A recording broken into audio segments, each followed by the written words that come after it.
Se você já assistiu Death Note, sabe que o L tinha uma dieta esquisita. Muitos doces. E cara, não era nem preferência dele. Não se tratava de gulodice, mas ele dizia precisar de muito açúcar porque isso potencializava suas habilidades investigativas. E pelo fato dele pensar muito, raciocinar muito, todas as calorias consumidas por ele são gastas, rapidamente. E mesmo que ele coma aquela quantidade enorme de bolos, doces, muffins, ainda assim ele se mantinha magro por causa disso. E aí eu tenho certeza que você nessa hora pensou, será que isso é verdade? Será que realmente se a gente nos esforçar muito, pensar muito, raciocinar muito sobre alguma coisa, gastamos mais calorias e precisamos realmente repor tudo isso? E é o que a gente vai entender hoje. Será que existe uma ciência por trás da dieta de L? E para começar a falar sobre isso, a gente vai falar sobre algo que é muito importante, é muito complexo, vou ser sincero com vocês, mas eu vou tentar trazer da melhor forma possível para vocês entenderem, que é metabolismo cerebral.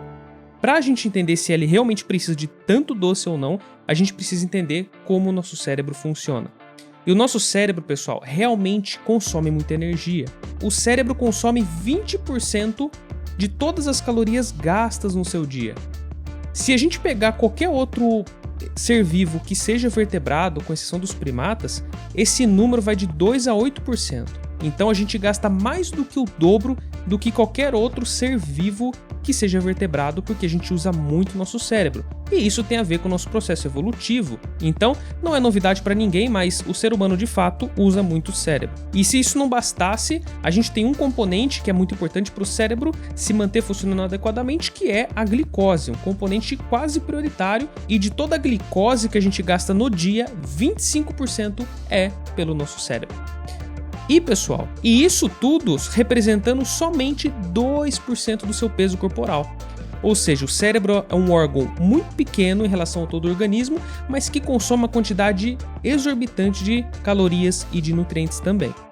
O porquê disso tem muito a ver com o nosso processo evolutivo do ser humano. A gente conseguiu desenvolver habilidades cognitivas que nenhuma outra espécie tem, então isso de fato nos fez ter uma maior demanda de nutrientes ao nosso cérebro. E ao mesmo tempo a gente desenvolver nosso cérebro de forma diferente. Temos uma massa cerebral maior e também uma densidade neuronal maior. E para você ter uma ideia, fins comparativos, se você pegar o músculo esquelético, toda a musculatura sua, todos os músculos, eles gastam mais ou menos 13 calorias por quilograma de peso.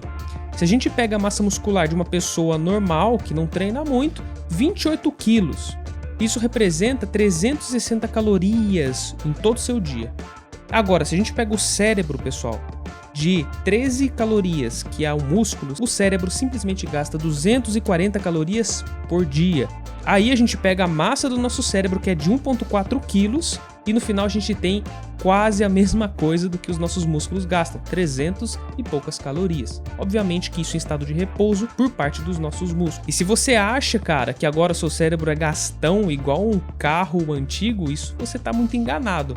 E na verdade, mesmo ele gastando tudo isso de calorias em relação ao corpo humano, ele é muito econômico em relação a qualquer outra criação. Se a gente fizer as contas, converter de calorias para joules e de joules para watts, a gente tem que o cérebro gasta mais ou menos 12 watts por segundo. Ou seja, a gente por segundo conseguiria manter 1/5 de uma lâmpada de 60 watts. O computador da IBM, pessoal, o Watson, aquele supercomputador que derrotou um jogo de perguntas chamado Jeopardy, ele funciona ligado a simplesmente 750 servidores e cada um deles gastando 1000 watts, totalizando 750.000 watts. Então isso é apenas uma ideia de que se realmente existisse um computador com a capacidade do cérebro humano, a gente precisaria de muita energia para sustentar esse computador. E essa energia, ela é gasta de várias formas, não é simplesmente pensando na vida que a gente gasta energia pelo nosso cérebro. A gente tem algo que se chama housekeeping. O housekeeping veio do inglês serviço de casa, faxina de casa, cuidar da casa. Esses processos são também chamados de não sinalizadores. E, pessoal, cuidar da casa para o nosso cérebro consome bastante energia. O nosso sistema nervoso central ele funciona enviando impulsos nervosos. E esses impulsos são enviados por eletricidade. Sim, a gente faz isso através de manipulação de íons. Sódio e potássio são 2 íons fundamentais para que isso aconteça. Então não é à toa que se você tomar muita água de uma vez só e diluir a quantidade de sódio que você tem no seu sangue, vai faltar sódio para o seu cérebro, você vai ter um prejuízo nessas funções de envio de sinal de impulso nervoso e você vai entrar em coma. Tomem cuidado, porque até mesmo a água é tóxica. E o cálcio também faz parte disso. E aí, o cérebro passa grande parte do tempo tentando organizar o potencial de ação para que exista um novo impulso nervoso. E isso já gasta 15% da energia de toda a massa cinzenta. Além do housekeeping, a gente também tem algo que se chama plasticidade sináptica. E você que não lembra do colegial aí, as sinapses são regiõezinhas no seu cérebro onde ocorre a comunicação de um neurônio para o outro. A plasticidade ela vai se alterar conforme o uso ou desuso de regiões onde existe maior e menor densidade neuronal. Esse mecanismo ele tem muito a ver com o processo de aprendizagem e de consolidação das memórias. E além disso, a gente tem todos os impulsos nervosos, os neurotransmissores, os hormônios que são produzidos e por isso o nosso cérebro consome bastante energia. Aí você pensa o seguinte, tudo bem, mas o L consumiu um monte de chocolate, de bolo, de doces, porque o cérebro então gasta energia, então ele não tá errado nisso. Bom, primeira coisa que a gente tem que entender, a glicose ela é um dos nutrientes para o nosso cérebro. Sim, a gente utiliza a glicose pelo nosso cérebro. E você que está confundindo doces com glicose, doces, quando a gente fala em carboidratos principalmente, todo carboidrato que você come, cara, todo, com exceção das fibras que não são absorvidas e passadas para o seu intestino grosso e depois metabolizadas pelas bactérias e passadas para o cocô também, todos esses carboidratos absorvíveis são assimilados pela sua corrente sanguínea e entram na sua corrente como glicose. O seu fígado faz essa conversão. Então tudo que você come de carbo vira glicose. Mas não é tão verdade que o cérebro só utiliza a glicose como fonte de energia. Na verdade, a fonte primária de energia é a glicose, e a gente não deveria deixar com que faltasse glicose para o nosso cérebro. Mas existem também fontes que a gente chama de fontes alternativas, e essas fontes alternativas só são possíveis graças aos transportadores de ácidos monocarboxílicos, que conseguem transportar alguns outros nutrientes que o cérebro utiliza, como o lactato, corpos cetônicos, o glutamato e ácidos graxos de cadeia média. Durante o exercício, por exemplo, para você ter uma ideia, o nosso corpo, dependendo do exercício, consome muita glicose. A gente fica em um estado de produção de glicose e uma glicemia um pouco mais baixa. E com isso, o nosso cérebro ele muda um pouco uma chavinha de consumo de glicose e passa a consumir lactato, que é um produto da contração muscular da bioenergética muscular.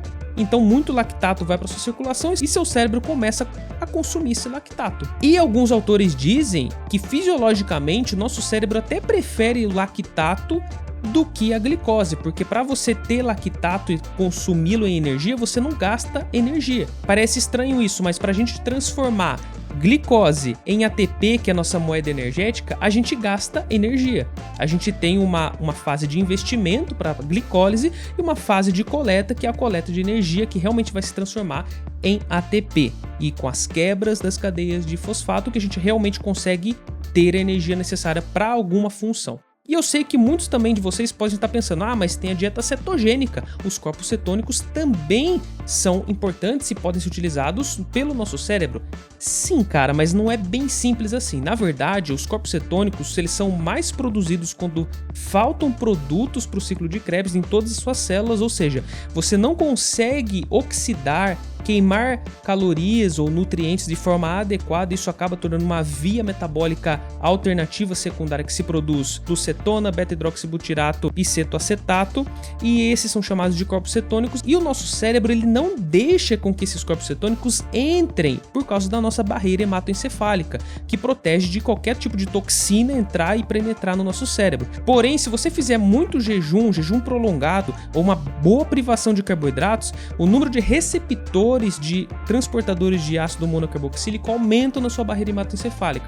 Resumindo, faz com que você, ao longo do tempo, mesmo faltando carboidratos, comece a consumir bastante corpos cetônicos. E isso em 3 dias, mais ou menos, de jejum, ou então umas 2 semanas na dieta cetogênica. Bom, e para finalizar esse raciocínio, alguns autores também dizem que existe um pouco de glicogênio cerebral. Esse glicogênio poderia ser utilizado principalmente em situações emergenciais no nosso cérebro, como, por exemplo, se o cara tem um AVC, um ataque epilético, ou em algumas patologias, ou uma hipoglicemia severa, coisas que realmente poderiam exigir muito mais de glicose do nosso cérebro e se essa glicose estiver faltando.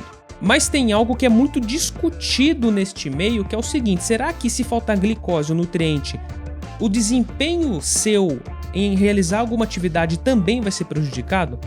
Aí um pesquisador chamado Robert Kurzban, do Departamento de Psicologia da Universidade da Pensilvânia, ele diz que, fazendo uma analogia, ninguém que está com problema no computador, porque o computador está lento, porque ele não está respondendo direito, pensa que o problema está na fonte de alimentação. Ou então, da mesma forma, não é porque você deixou o seu Excel aberto que isso vai fazer com que sua bateria esgote. Então isso quer dizer o quê? Que o nosso cérebro ele utiliza vários outros mecanismos para obter energia.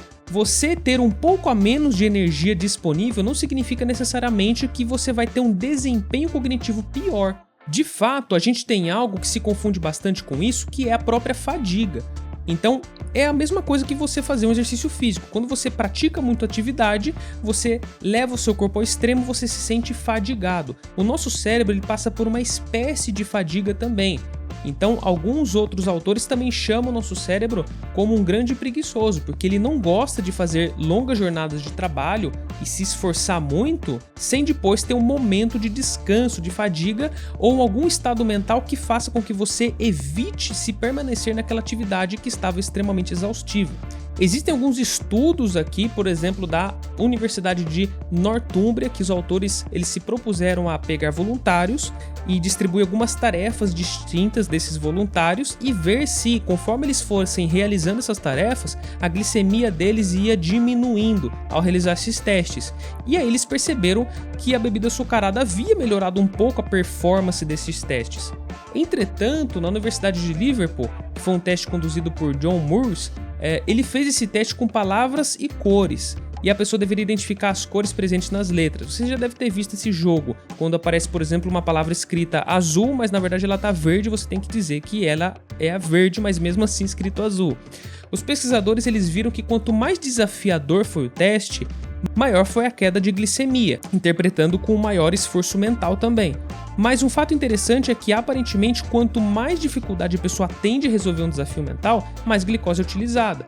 E quanto mais habilidoso aquele usuário for para resolver algum teste, mais eficiente o cérebro vai trabalhar e menos glicose ele vai consumir também. Isso é bastante controverso também porque existe o poder da sugestão. E em vários estudos se observou isso, que quando a pessoa realiza um teste, que ela já vai saber que esse teste previamente é muito difícil, a pessoa tem dificuldades e realiza ele de forma complicada, achando que é bastante difícil. Em compensação, quando as pessoas vão realizar um teste e elas já estão com o estado mental de que o teste não vai ser tão difícil assim, elas realizam com mais facilidade. E isso então impede bastante da gente saber se realmente a gente gasta muito ou pouca energia através de alguns testes mentais. Mas vamos para a parte prática e fazer algumas contas de quanto ele precisaria então consumir de carboidratos ou calorias extras para executar o seu trabalho da melhor forma possível. E vamos aproveitar e fazer uma análise da dieta dele e fazer algumas considerações. Primeiro de tudo, desafios mentais, eles acabam gastando 100 calorias a mais, 200 calorias a mais, e isso por uma longa jornada de trabalho. Mas vamos supor que a gente está falando aqui do maior investigador do mundo, então vamos supor então que o L gaste 300 calorias a mais somente no seu trabalho. Carboidratos. O seu cérebro, mais ou menos, ele consome 5,6 mg de glicose a cada 100 gramas de cérebro por minuto. Isso significaria, se a gente considera um cérebro de 1,4 kg, 78,4 gramas de glicose por minuto, que seriam 4,7 gramas por hora, 112 gramas de glicose por dia. Então isso seria o mínimo para esse cara estar consumindo de carboidratos a fim de manter um bom nível de atividade cerebral. Mas daí a gente pega e soma isso com os desafios mentais do L, que seria mais ou menos 300 calorias. Cada grama de carboidrato tem 4 calorias, então a gente teria 75 gramas a mais de carboidratos para ser consumidos. E resumindo esse valor, seria mais ou menos 200 a 300 gramas de macarrão cozido ou arroz cozido, que seriam suficientes para suprir essa demanda energética do cérebro do maior investigador do mundo. Mas aí, pessoal, a verdade é que a gente tem um grande problema na dieta do L. E o problema não é a quantidade de nutrientes, não é a quantidade de carboidratos. Mas esse cara, ele tem uma dieta extremamente industrializada. Ele come muito doce, ele come muito açúcar. E ele pensa muito nos macronutrientes, mas ele esquece que, na verdade, a nutrição se baseia nos micronutrientes. E aí eu digo pra você uma coisa, cara, se você assistiu nossas aulas de vitaminas e minerais, provavelmente você sabe que o nosso cérebro, ele tem alguns nutrientes muito importantes que eles deveriam manter no que diz respeito a vitaminas e minerais. Então, para começar nossa história, agora eu vou falar sobre algumas vitaminas e vou colocar na tela de vocês que o nosso cérebro realmente precisa.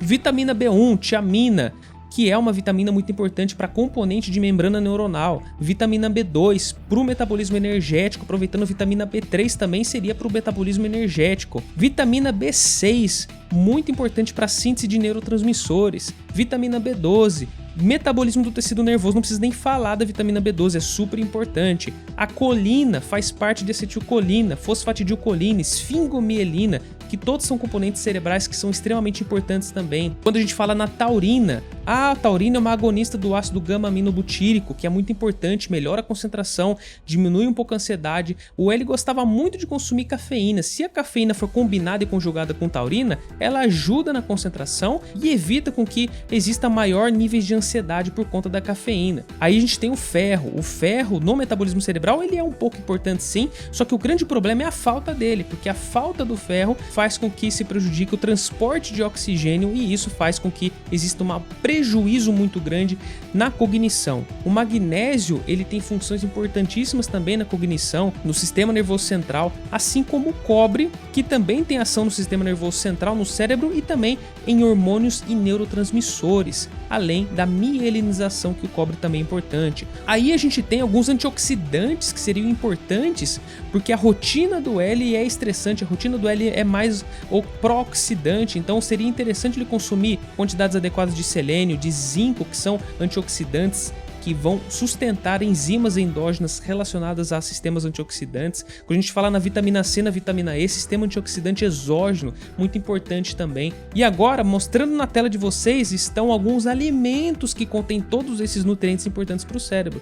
Então a gente vê que não só de doces, por exemplo, o L poderia se beneficiar, mas principalmente de ovos, de carnes, de germe de trigo, de fígado, de beterrabas, de alguns tipos de feijões, de espinafre, de suco de laranja. A gente começa a ver que existem alguns alimentos que possuem alguns nutrientes em comum que são importantes para o cérebro e eles deveriam fazer parte da dieta desse cara. Bom, e sabendo disso, tem outro assunto também. Privação de sono. Esse cara parece que nunca dormiu, cara. Ele fica sempre acordado. Privação de sono prejudica o metabolismo de glicose. Privação de sono atrapalha o metabolismo cerebral. E privação de sono atrapalha todos os processos relacionados com o reparo tecidual do seu cérebro. Então é importante primeiro a gente cuidar um pouco do sono do L, não é mesmo? Isso é de fato bastante importante, faz parte de todo o tratamento se ele fosse fazer o atendimento com algum nutricionista um dia. E outra coisa importante aqui é exercício físico. A gente sabe que através de alguns estudos, principalmente um que eu separei aqui para falar da Universidade da Pensilvânia, viu que 20 minutos de esteira em crianças foi capaz de melhorar suas habilidades cognitivas, suas habilidades acadêmicas. E isso de fato é bastante importante. Então, além de tudo, L poderia se beneficiar de alguns exercícios físicos. Então eu diria que o L talvez não precise de tantos doces assim, e talvez seja até mesmo um erro ele pensar que alguns bolos que ele comia, alguns muffins, seriam ricos em carboidratos, porque na verdade aqueles doces que apareciam, eles são principalmente ricos em carboidratos e mais especificamente em gorduras, e gorduras ali, e gorduras saturadas, gorduras trans,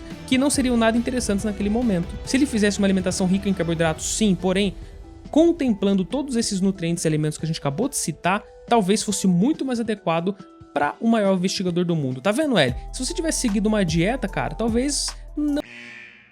E pessoal, esse foi mais um vídeo. Se você gostou desse formato, deixa o seu curtir, deixa sua sugestão de tema aqui, caso você queira que a gente fale um pouquinho sobre algum desenho, sobre algo que você curte assistir e um pouco sobre a dieta relacionada, a ciência por trás desses animes, desses desenhos, desses filmes. Obrigado a cada um de vocês. Não se esqueça de se inscrever nesse canal, de deixar o seu curtir, isso é muito importante pra gente. Agora trazendo conteúdo um pouquinho mais específico, com um pouco mais de qualidade pra vocês. Espero que vocês tenham gostado. Um grande abraço a todos e até a próxima.